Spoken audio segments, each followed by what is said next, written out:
Hai guys, meet me again, Cindy Himawan. Kali ini saya akan mendemokan bagaimana men-setting master data produk pada Odoo. Seperti yang saya pernah jelaskan bahwa master data produk itu akan digunakan di beberapa modul. Jadi akan ada di modul sales, modul purchase, modul manufacturing, inventory, dan juga finance. Oke, jadi hampir semua modul logistik dan finance akan sama-sama memiliki atau menggunakan master data produk. Sehingga kalau kita ingin membuat produk, maka kita bisa masuk ke modul logistik ataupun ke modul finance. Oke, saya akan masuk ke modul inventory gitu ya. Jadi kalau di modul sales, kalau kita ke produk, maka secara filter ini sudah di set. Filternya adalah untuk produk-produk yang kita set can be sold, artinya produk-produk yang akan kita jual. Saat ini masih kosong. Kemudian kalau kita masuk ke modul purchase, maka kalau kita masuk ke modul products, maka yang akan muncul di sini filternya sudah di set adalah produk-produk yang can be purchased atau produk yang bisa dibeli. Sedangkan kalau kita masuk ke modul inventory, maka ketika kita masuk ke master data product, maka di sini hanya akan muncul produk, tapi yang muncul nantinya adalah produk-produk baik yang bisa dijual, can be sold, ataupun produk yang bisa dibeli atau can be purchased. Saya akan membuat produknya dari modul inventory, walaupun sebetulnya Anda bebas mau membuat dari modul sales atau modul purchase atau manufacturing juga bisa. Create.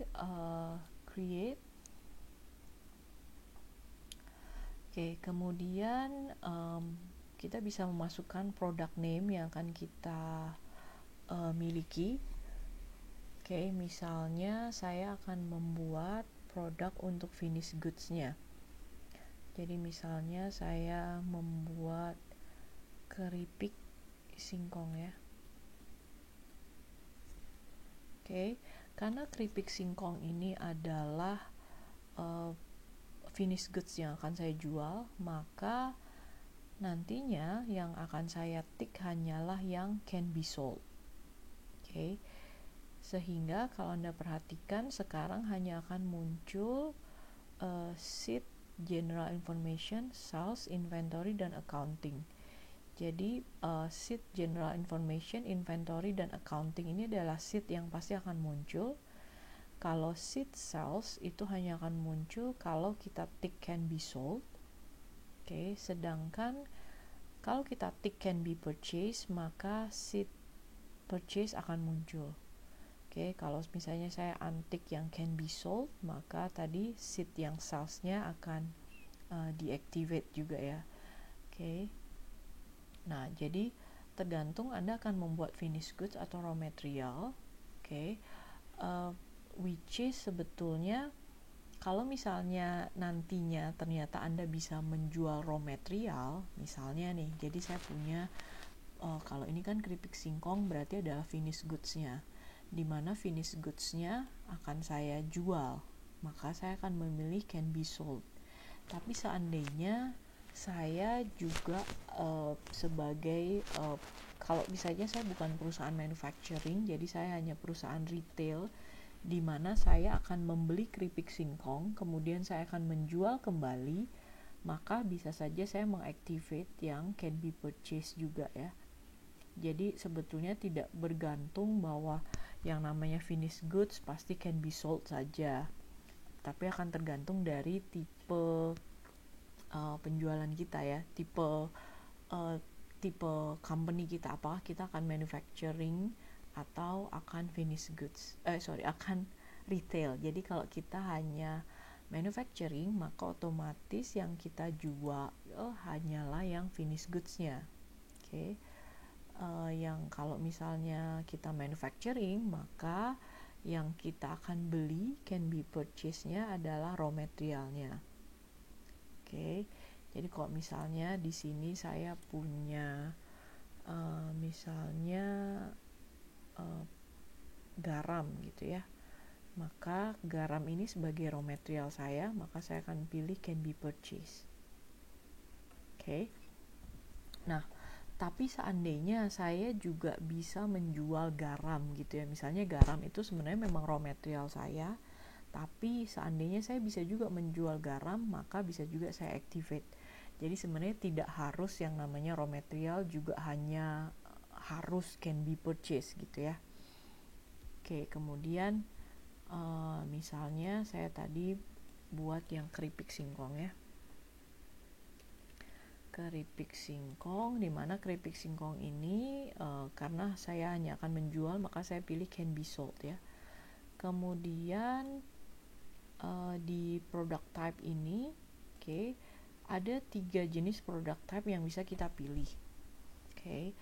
Kalau produk Anda jasa, misalnya perusahaan Anda adalah perusahaan untuk servis AC, tentu saja ketika kita melakukan servis ke customer, maka kita akan seolah-olah kita akan menjual produk walaupun produknya adalah tipenya servis. Sehingga kalau misalnya kita punya di sini misalnya servis AC, maka di sini produk type-nya kita akan pilih yang servis.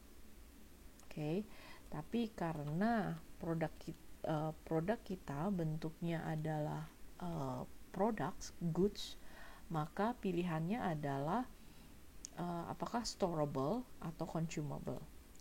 Kalau storable product, maka kita akan menyimpan ketika kita menyimpan barang, maka kita akan menyimpannya ke dalam inventory, ke dalam account inventory. Sedangkan kalau kita memilih yang consumable, maka jadi consumable ini sebetulnya akan digunakan kalau kita memiliki inventory produk yang sifatnya adalah sebagai penunjang gitu ya. Jadi produk-produk penunjang misalnya. Jadi kalau storable produk itu akan kita gunakan untuk produk-produk yang raw material dan semi finished goods dan finished goods, di mana nantinya kita mau hubungannya ketika kita save produk tersebut, nilainya itu akan disimpan di dalam account inventory.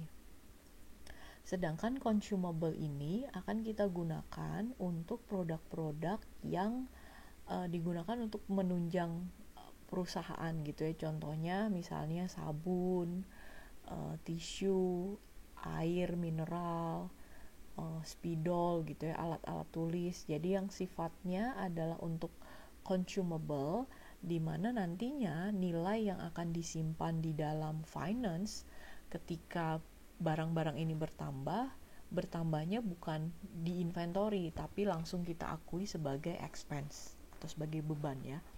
Jadi contohnya gini, ketika kita beli raw material, misalnya kita beli garam, maka ketika stok garam ini bertambah, inventorinya secara quantity akan bertambah, secara nilai juga akan bertambah di inventory raw material. Secara account-nya ya, debitnya ada di inventory raw material.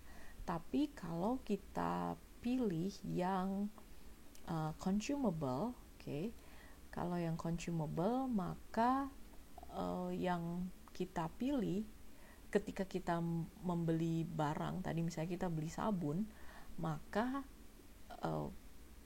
nilai sabun ini tidak masuk ke inventory, tapi masuknya adalah ke expense. Jadi misalnya kalau sabun kita mungkin bilang sebagai toiletries expense gitu ya, atau kalau misalnya kita beli kertas, maka kita sebut sebagai supplies expense gitu ya. kenapa kita langsung mengakuinya sebagai expense, kenapa kita nggak mengakuinya sebagai inventory? Karena untuk raw material dan semi finished goods kita bisa tracking penggunaan, kita bisa tracking inventorinya gitu ya, karena kalau kita nggak tracking justru nanti kalau raw materialnya hilang kita akan bingung, kita nggak bisa ngitung costnya, real costnya berapa. Nah, dan bentuknya karena raw material ini sudah bentuk penggunaannya lebih biasanya dapat kita ukur dengan mudah ya, makanya kita masukkan ke dalam storable products. Berbeda dengan yang supply study, kenapa kita langsung masukkan ke dalam expense? Karena secara tracking inventory-nya akan lebih susah di tracking. Contohnya kalau kita beli sabun untuk cuci tangan, bagaimana untuk mengukur penggunaannya? Misalnya emang sekali misalnya karyawan itu ketika pakai sabun berapa mili sih? Kita nggak bisa tracking inventory, penggunaan inventorinya gitu ya. Atau ketika si employee itu, si karyawan itu menggunakan kertas misalnya, kita nggak bisa ngitung bahwa kertasnya selembar, 2 lembar gitu ya, sehingga tracking inventorinya itu akan lebih sulit untuk di tracking, sehingga lebih baik langsung kita akui sebagai expense. Oke, jadi itu yang disebut dengan consumable.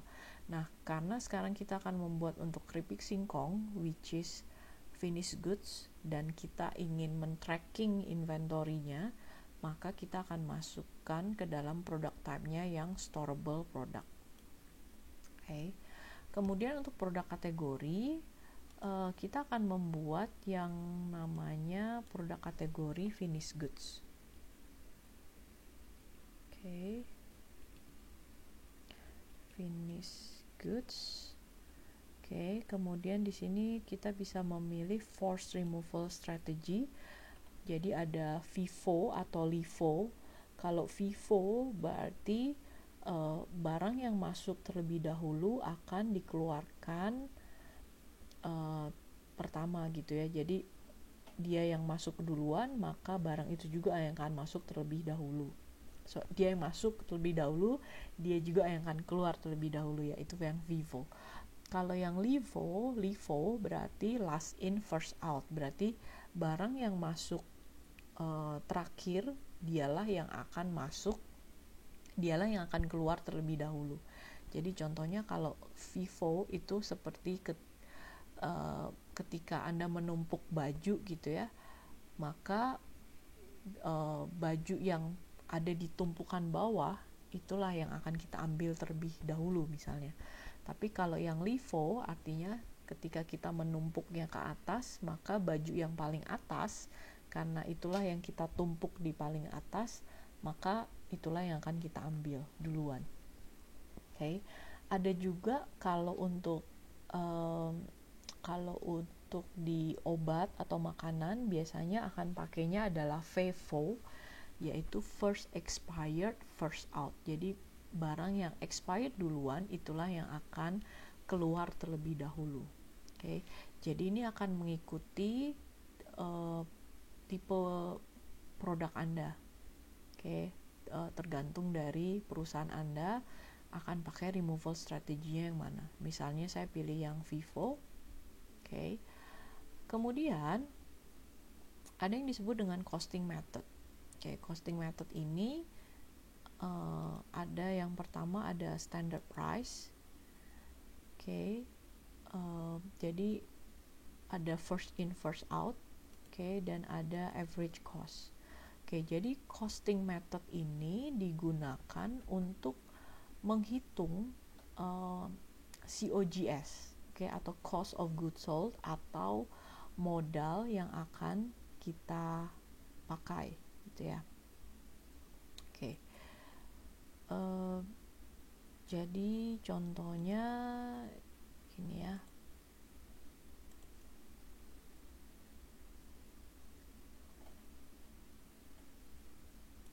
Oke.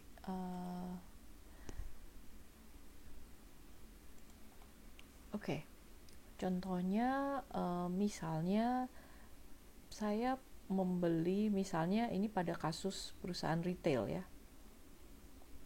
Yang mudah adalah pada perusahaan retail dulu ya. Oke. Contohnya misalnya saya akan menjual, saya membeli produk A, finished goods A. Oke. Kemudian saya akan menjual kembali finished goods yang sama. Saya tidak melakukan perubahan apapun. Oke. Jadi contohnya saya tadi beli finished goods A ya. Nah, pertama kali ketika saya beli misalnya harganya saya beli 2 pieces. Oke. Di mana harganya adalah Rp1.000, $1.000 oke misalnya. Oke. Kemudian pada sales yang pertama, oke, saya menjual, oke, jadi ini akan masuk ke revenue ya. Jadi saya menjual sebesar 1.500. Nah, kalau misalnya saya berhasil menjual satu pieces, di mana satu piecesnya saya jual 1.500, oke, maka di sini saya akan punya COGS ya. COGS-nya adalah 1.000. Oke, tadi yang saya sudah saya masukkan sesuai dengan harga beli saya tadi ya 1.000. Maka saya bisa menghitung bahwa saya profit sebesar 500.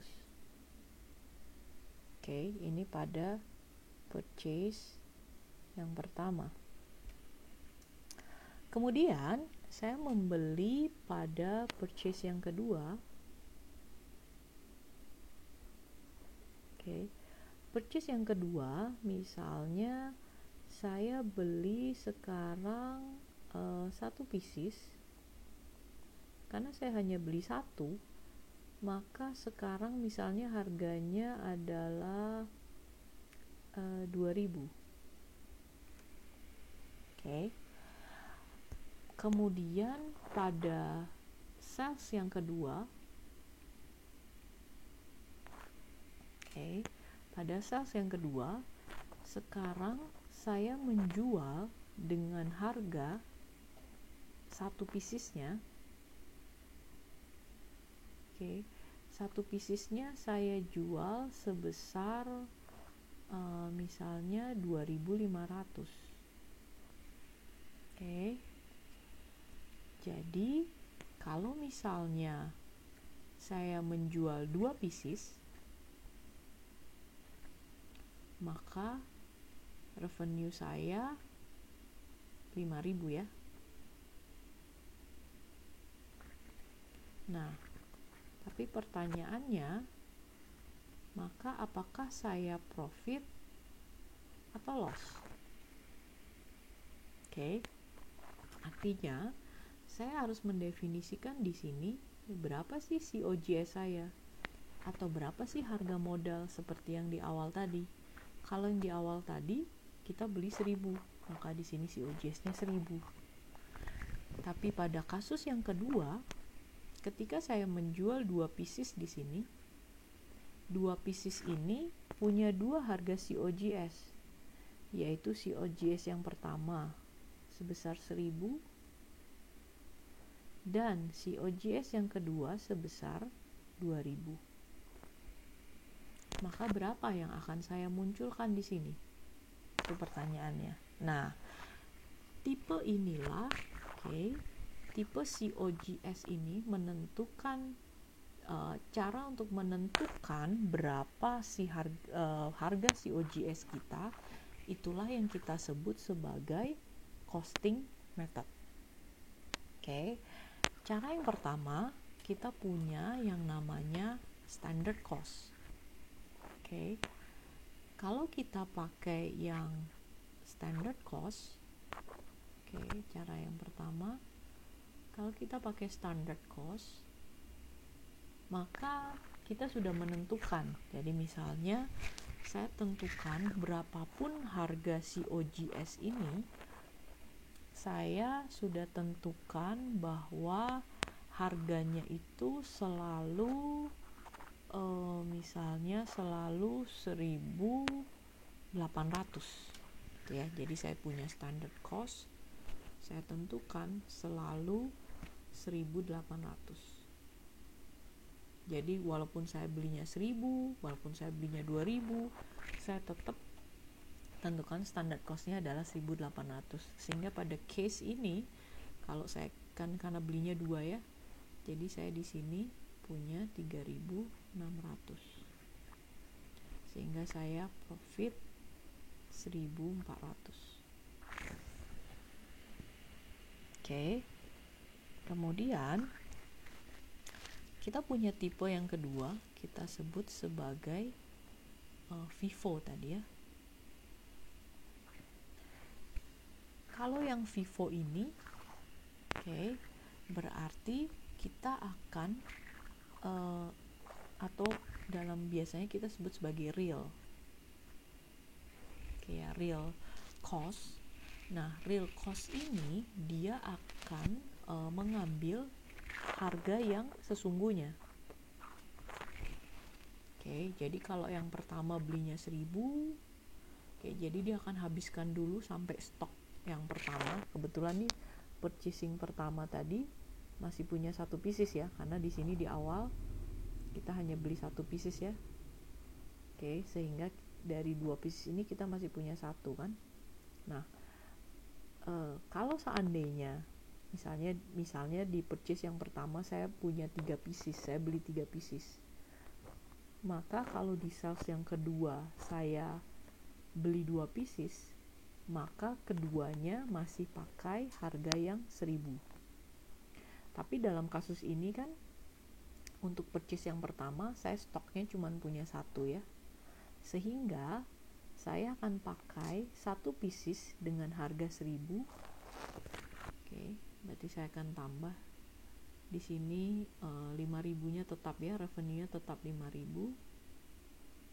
Tapi cost-nya adalah 1.000 ditambah dengan 2.000. Which is secara profit maka akan menjadi 2.000. Nah, real cost ini sebetulnya baik dalam artian maka memang dalam artian maka ini ya, jadi dalam artian harga yang sesungguhnya itulah yang akan kita hitung, kita gunakan. Tapi artinya saya harus secara inventory di gudang, maka saya harus benar-benar memanage inventory-nya gitu ya. Jadi saya mesti nandain. Jadi kalau misalnya saya punya gudang, misalnya gudangnya bentuknya seperti ini ya. Jadi saya harus memastikan bahwa ketika saya meletakkan purchase barang yang pertama, saya harus tandain di sini. Ini purchase yang pertama. Ini purchase yang kedua. Ini purchase yang ketiga dan seterusnya.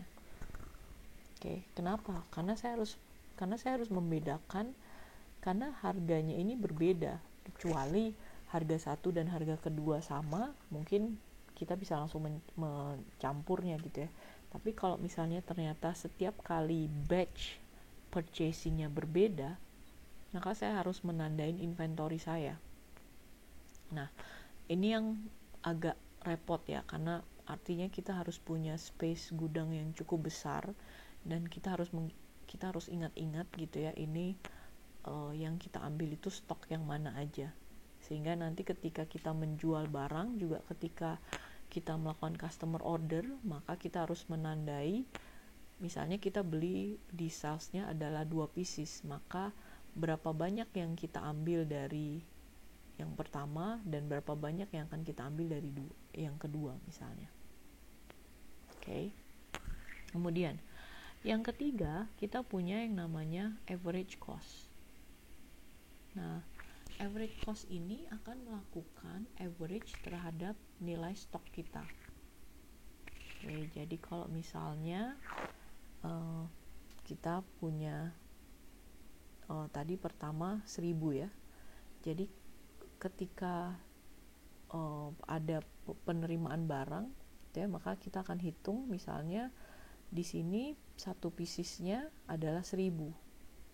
Kalau sekarang kita punya 2.000, maka akan ditambahkan 1.000 tambah 2.000 dibagi dengan 2 karena stoknya sekarang tinggal 2 ya. Maka kalau di sini secara revenue masih 5.000. Oke. Kalau yang di sini maka secara nilai stok adalah 1.000 ditambah 1.000 ditambah dengan 2.000 dibagi 2. Sehingga expense-nya adalah 1.500 ya. Sehingga kalau kita hitung maka profitnya adalah sebesar 3.500. Oke, ini perbedaannya antara standard cost, FIFO, dan average cost. Nah, nantinya untuk di Odoo, yang akan kita gunakan adalah costing method yang average cost. Kemudian inventory valuation, kita akan pilih yang automated karena kita ingin setiap kali ada pergerakan logistik secara inventory berubah, maka kita mau inventory nilai inventory yang ada di finance itu juga akan langsung berubah. Sehingga kita harus pilih inventory valuation-nya yang automated. Kemudian untuk income account, Anda boleh masukkan sesuai dengan tipe revenue yang Anda miliki. Misalnya kalau Anda punya misalnya kalau sekarang saya cuma jualan keripik singkong, maka misalnya saya punya 2 revenue gitu ya, revenue dari keripik singkong dan revenue dari keripik talas misalnya gitu ya. Jadi maka saya bisa sesuaikan di sini income account-nya mau pakai income account revenue yang mana. Kalau tadi saya membuat untuk keripik singkong, maka saya di sini bisa masukkan revenue untuk keripik singkong. Kemudian untuk yang expense, maka kita bisa ganti ini expense-nya menjadi yang yang cost of goods sold. Karena kita ingin nantinya nilai expense-nya tadi masuknya ke cost of goods sold. Kemudian untuk stok interim receive dan stok deliver ini Anda bisa tetap gunakan sesuai dengan yang nggak perlu diganti, sesuai dengan yang ini. Kemudian untuk yang stock valuation-nya Anda bisa sesuaikan ya. Jadi kalau misalnya tadi kan sekarang saya sedang mendemokan membuat keripik singkong, maka di sini inventory-nya kita ganti yang inventory keripik singkong yang finished goods-nya. Kalau nanti Anda membuat untuk yang kategori raw material, maka di sini inventory-nya juga harus inventory yang raw material. Kemudian save. Sehingga sekarang kita punya produk kategorinya yang finished goods. Internal reference ini bisa kita gunakan kalau misalnya kita punya kode yang berbeda antara nama produk dengan kode yang kita miliki. Jadi misalnya sometimes kayak kalau handphone gitu ya, handphone itu kita nyebutnya handphone iPhone 10 gitu ya. Itu kan sebenarnya secara customer dia bilang iPhone 10. Tapi secara internal reference misalnya kita punya kode tertentu tuh untuk iPhone 10 yang warnanya rose, itu kodenya apa sih gitu ya. Jadi kita bisa masukkan di internal reference. Kemudian barcode ini adalah code yang bisa Anda masukkan kalau Anda ingin nantinya produk ini bisa di scan barcode gitu ya. Jadi Anda bisa masukkan kodenya di field barcode ini. Nah, field barcode ini yang digunakan adalah barcode yang 13 barcode yang 13 code ya. Jadi nanti Anda bisa mengenerate misalnya kodenya itu dari Excel gitu ya. Terus kemudian Anda generate, Anda bisa masukkan kodenya itu di barcode ini. Kemudian sales price Anda bisa masukkan untuk yang finished goods. Kalau memang Anda ingin menjual, maka Anda perlu memasukkan sales price di sini, di mana sales price-nya ini adalah sales price yang default. Artinya untuk semua customer, untuk berapapun yang dibeli, maka nilai sales price-nya adalah sama. Misalnya di sini saya masukkan 10.000. Kemudian text-nya sesuai dengan yang sudah kita set up. Oke, kemudian unit of measure-nya kita bisa pilih, misalnya Anda mau jualnya per unit gitu ya, atau Anda mau jual misalnya per kilo atau per pieces, maka Anda akan sesuaikan dengan unit of measure-nya ini. Kalau misalnya unit of measure-nya belum muncul, kalau misalnya pada Anda di screen Anda belum muncul, maka harus ada configuration yang harus diactivate. Nanti saya tunjukkan ya di mana harus activate unit of measure-nya ini. Tapi unit of measure-nya Anda bisa ganti sesuai dengan kebutuhan Anda. Oke, kemudian masuk ke sheet-nya sales, maka Anda bisa pilih apakah invoicing-nya nanti akan mengambil quantity yang sesuai dengan di sales order, atau jadi quantity yang dipesan atau quantity yang dikirim. Jadi misalnya customer pesannya 1000 pieces. Nah, nanti invoice-nya itu apakah harus 1000 pieces sesuai dengan customer order, atau misalnya kalau dari 1000 pieces Anda hanya mendeliver 900. Maka kalau Anda pilih yang invoicing policy-nya adalah delivered quantities, maka yang akan di-invoice adalah sebanyak 900. Nah, dalam kasus pemilihan ini saya nggak bisa menentukan untuk case Anda itu harus yang order atau yang delivered. It will be depend on your company case. Jadi Anda bisa tentukan Anda untuk company Anda sebaiknya pakai yang mana. Okay. Kemudian untuk re-invoice policy, maka apakah boleh gitu ya kalau dilakukan re-invoice, artinya Anda akan menginvoice ulang gitu ya. Kalau tidak boleh, maka Anda akan Anda akan memilih yang no, artinya Anda tidak mengizinkan ada invoicing ulang gitu ya. Nah, ini misalnya kalau apakah re-invoice ini biasanya digunakan kalau misalnya ada kesalahan harga atau kesalahan misalnya ada kesalahan quantity gitu ya, Anda bisa melakukan re-invoice ulang. Oke, tapi Anda bisa memilih apakah ini boleh diizinkan atau tidak.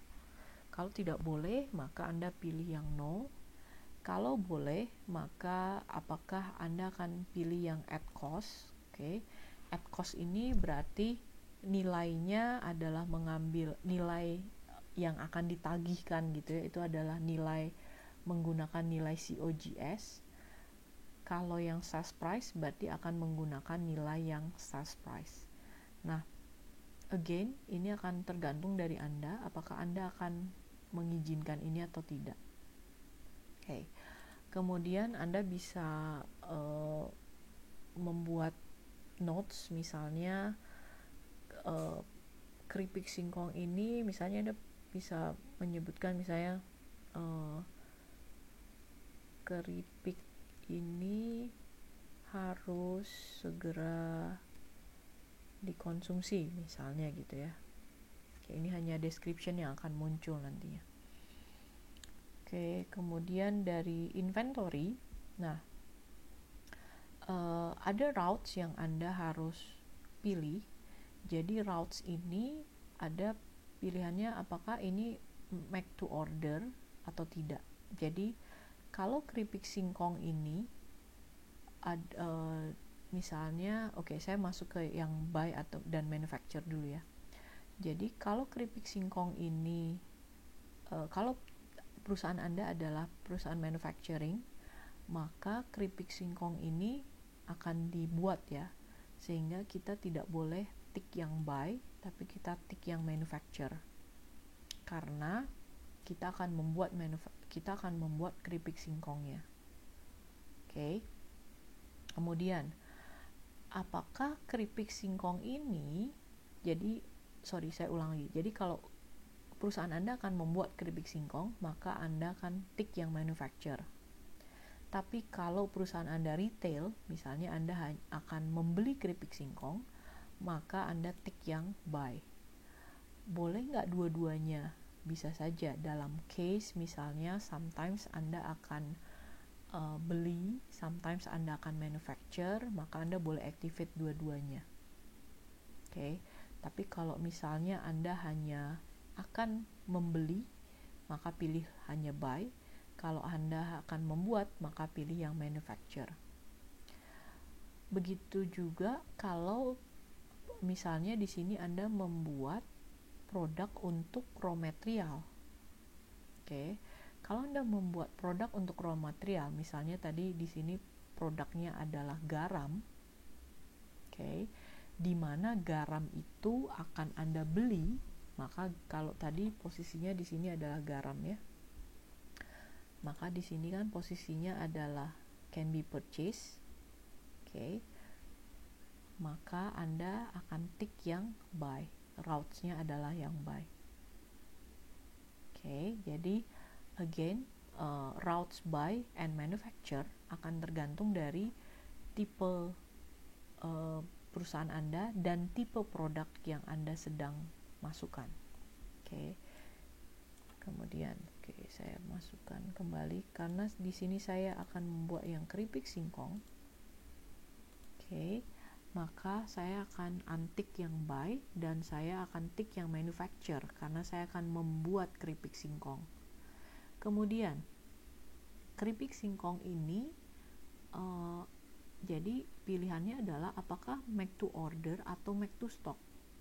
Kalau keripik singkong ini adalah make to stock, maka saya tidak perlu tick yang make to order. Tapi kalau keripik singkong ini akan saya buat ketika ada permintaan dari customer, maka saya perlu mengactivate yang make to order. Oke. Jadi kalau saya mau keripik singkongnya ini make to stock, maka saya tidak perlu activate yang ini ya. Oke, kemudian karena saya pilih manufacture, maka saya perlu memasukkan berapa sih manufacturing lead time-nya. Jadi berapa lama sih keripik singkong ini akan dihasilkan, maka misalnya saya masukkan 1 hari. Kemudian untuk customer lead time adalah berapa lama singkong ini bisa kita distribute ke customer secara overall gitu ya. Jadi berapa lama sih yang kita butuhkan untuk mendistribute ke customer. Misalnya kita buat 2 hari. Oke, kemudian kita bisa memasukkan weight untuk 1 unit tadi itu weight-nya berapa sih. Misalnya saya masukkan 1000 gram dimana volume-nya misalnya 100 meter kubik gitu ya. Jadi nantinya weight dan volume ini bisa kita gunakan untuk perhitungan freight atau ongkos kirim ya. Oke. Kemudian untuk accounting, untuk di accounting ini tidak perlu Anda isi karena sebetulnya kita sudah mengisi di produk kategori tadi ya. Kalau Anda masih ingat di produk kategori tadi di dalamnya ini sudah kita isi kayak yang income-nya, sales expense-nya, stock inventory dan lain sebagainya. Maka di sheet yang accounting ini tidak perlu kita isi. Oke. Kemudian kita bisa save. Nah, setelah kita save, maka sekarang kita sudah, ketika kita masuk ke inventory, nah maka Anda akan lihat kemarin di awal saya sudah bikin yang singkong sebagai raw material. Kemudian sekarang saya punya keripik singkong sebagai finished goods. Nah, kalau saya masuk ke modul sales, ke master data products, maka yang muncul di sales itu produknya hanya keripik singkong, karena di atas kita sudah Odoo hanya memfilter yang can be sold. Kalau misalnya ini saya hapus, maka yang singkong tadi akan muncul ya. Sebaliknya, kalau saya masuk ke purchase, masuk ke menu products, yang muncul di sini hanya singkong karena Odoo sudah memfilter hanya can be purchased yang akan muncul.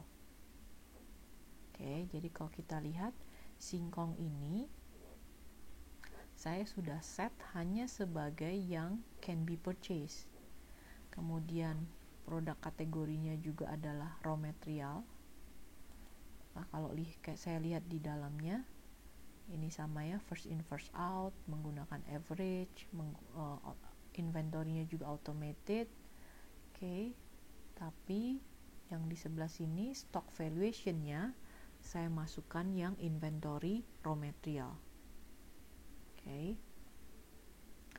Selain itu, karena singkong ini adalah raw material, maka yang muncul di sini adalah sheet-nya purchase, bukan sheet-nya sales ya. Oke. Kemudian, nah, saya bisa masuk di sheet purchase ini, saya bisa masukkan saya beli singkong ini ke vendor siapa sih. Oke, jadi misalnya saya beli singkong ini ke vendor yang namanya Cindy, di mana kalau saya belinya minimal 100 kilo, maka saya bisa mendapatkan harganya 10.000. Tapi kalau saya beli hanya 1 kilo, harganya hanya 15.000, lebih mahal ya.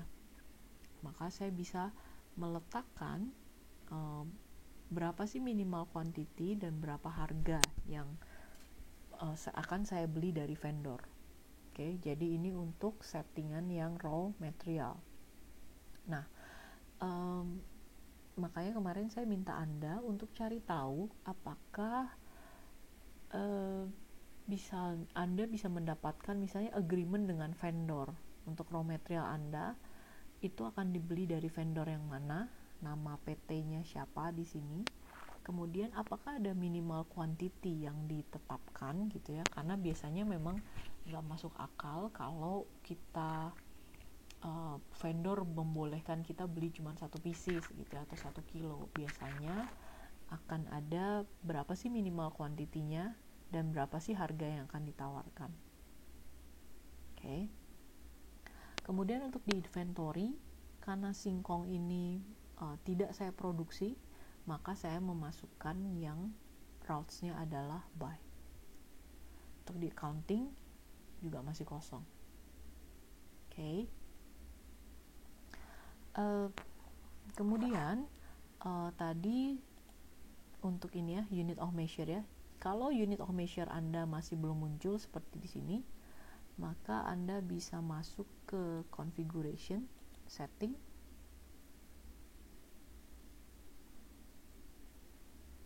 Oke. Kemudian